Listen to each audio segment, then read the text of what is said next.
Amawulire go tulina mangi kyolina okukola ekintu kimu kulaba video eno mpaka weggwayo. Mulimu amawulire manyuvu nnyo okukamala. Basajja Mivule maziga meerere afiiriddwa abaana basatu mu kabenje kitonyo kitalo ddala naye abaana ba NUP kibamukola bamuyisizaamu eggaali akatambi nkalina maaso awo. Lill Pazo oluvannyuma lw'okumuvuma okumujjonkera kyaddaaki amaze n'agwa mu bintu. Wenjogerera kati Lill Pazo yandyesimbawo kuba MP n'akiikirira abantu b'ekooki gy'ava oba okitegeera. So essaawa yonna Bobi Wine yandiwa Lill Pazo kaadi nga posta woozira bwe zitandise okuba nti ate zitambula n'aga amawulire ng'ayina. So nga ne Uptop Boss avuddeyo n'ayogerako ne Lill Pazo ne babaako bye bakkaanya amugambe ni ku sayidi ye nabyo mbirina mu maaso awo mu bujjuvu. Kyolina okukola ekintu kimu kuba nti ate olaba video eno mpaka weggwayo. Amawulire mangi weekomere ku Michael Uganda subscribinga likinga video esookuba nti ate etambula information eno etuuke ku buli muntu yenna agweyina okutuukako. Kambawe amawulire gano breaking news amawulire agakagwawo. Breaking news amawulire agakagwawo ate nga gookya. Nsaba muntu agingireko omwami ayitibwa Basajja Mivule. Buli awagira omukulembeze waffe Kyagulanyi Ssentamu Robert na buli munankyukakyuka ngenda kusaba nyigiriza olugalo mweno video. TikTok ejja kuleetera abantu bonna bo following obampereko ka video kano. Basajja Mivule wavaayo wano. Wavaayo wano osekerera omukulembeze waffe Kyagulanyi Ssentamu Robert. N'oleeta akaguluko n'okasiiga tomato sauce. No pretending ng'omukulembeze waffe Kyagulanyi Ssentamu Robert. Nze ngenda okubikira olunaku olwaleero abaana bo basatu bagudde ku kabenje mirambo. Gwenzo okuba tonnakimanya naye abaana bo basatu bafu. Ka video kaako akalaga nga bakwata omulambo gwa mutabanyi wo baguteeka mu kabangali. Tambuza video. Tambuza video. Breaking news. Tambuza video. Feto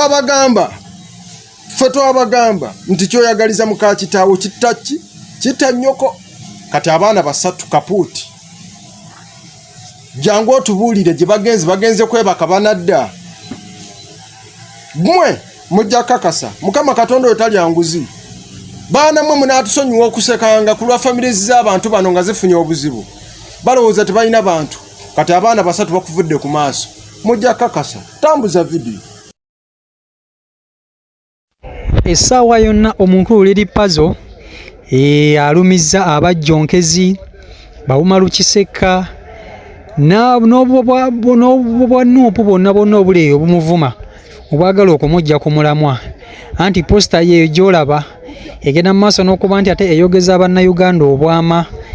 Kikakasibwa nti Lill Pazo essaawa yonna yandyesimbawo era ng'agenda kukiikirira abantu b'ekooki gy'ava. Kakati njagala ombuulire ddala Lill Pazo akigwana oba akyabulamu, omusanyukirako oba onyiiga. Essaawa yonna Lill Pazo Bobi Wine yamugomoddeko kaadi abalala kaadi gye bazinoonyera mu biwato ng'amazina ate munange Lill Pazo okumuvuma afunyemu ebirungi.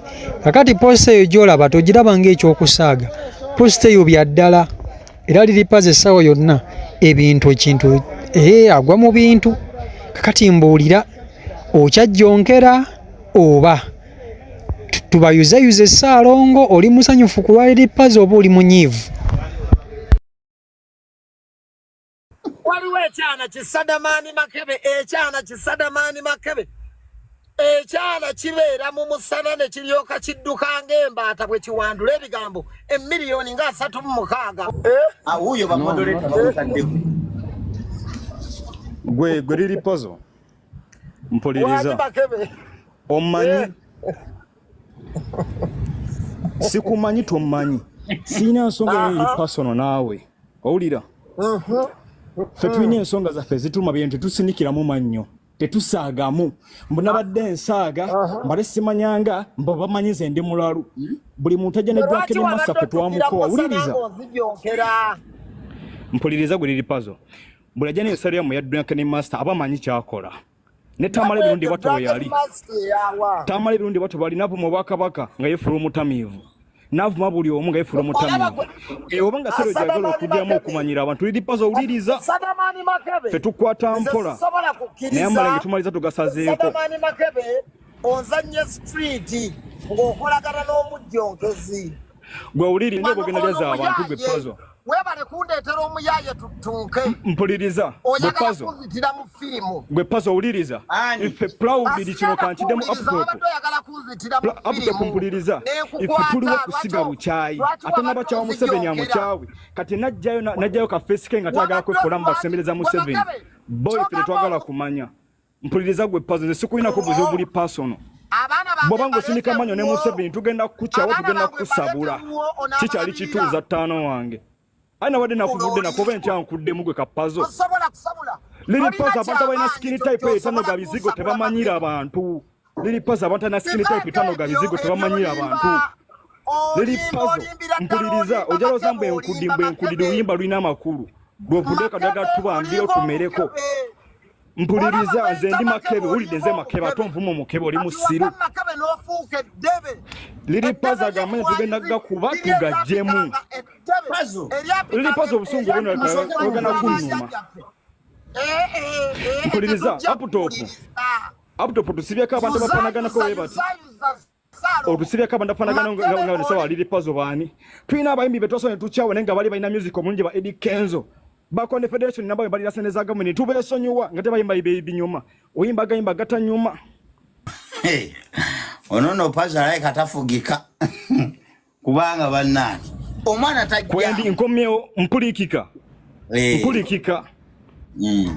Lill ani aputopu tusibeko bino ebyaye bino biraba aputopu twagoba abantu abayimba music omulungi tubeesonyiwa abantu abali mu federation wale bayimba bulungi naffe tukimanyi mu mitima gyaffe ne twabakola lwakusinika manyo na Museveni ife tuli proud basize baabo kyayi tanaba kukya Museveni amukyawe pana abana abantu bawagirana nnaku na nugu tulina kubali abasala eddiro kyekibawagiza kakomyewo waneeno Lill Pazo abantu abalina faces zifaanana ezo skin eziza abantu ababifeffe nati no bana empisa toba na bibiri toba mubi tobula magezi toba mubi atomiza abantu funako kimu mpuliriza Lill Pazo boba yagala abantu bakwagala ikola ebintu ebagala tosiri wayira ku bantu mpuliriza ku Lill Pazo live yange mugira bawuliriza Lill Pazo live yange sigirese kwesabulirako Lill Pazo njagala bineno bigwe bannange buli omu atambule Lill Pazo Makebe mulabi yavumye nga bwendi omubi naye gwe Makebe osikirizawa gwe mulanyama nze nagembe fe ababi nagembe nagendi mubi kati fe ababi toba n'ekintu kimu toba mubi noba na mpisa mbi londako kimu era beera mubi ng'olina empisa oba beera mu mpisa mbi kimu tokola bibiri mulundi gumu gwe Pazo anti omulaba amannyo gwe mulya nnyama mpuliriza gwe mulya nnyama Mr. mulya nnyama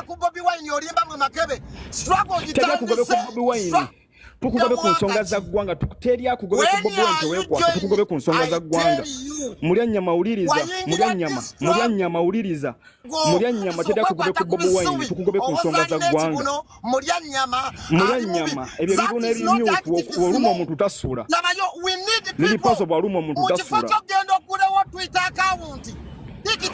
we don't need anybody buli mukayina omuntu omunaffe tumwetaaga mu bino bintu tetuli mu kwegula muntu yenna buli alina omuntu omunaffe tumwetaaga mu zino ensonga lwaki otunulira Lill Pazo nga enguudo mbi Lill Pazo yasinika ebinya ne Museveni atambuza obubaka ne Museveni wefulamu oli wafate nga bw'olasene za gavumenti bwewalira panado tugende ku Twitter bwalira panado wamugula abantu bakubanja gwe ne Sebusawa abantu bakuwa Sebusa ku bwerere Kasajja gwe bakubanja Sebusa oli waneno yasamirira bakubanja Sebusawa wali ne panado ne bakuwa Sebusawa wa bwerere ne bakuwa ne panado wabe n'omugya ne bakuwa n'akawunga n'okaade kadagala basiri walirako gwe musigo bakubanja Sebusa nedda tukudiza akawunga okuwe Sebusa gwe twakuwa tukudiza akawunga otuwe Sebusa waffe tukubanja Sebusa tukubanja ensigo tukubanja buli kimu kyolina mu mutima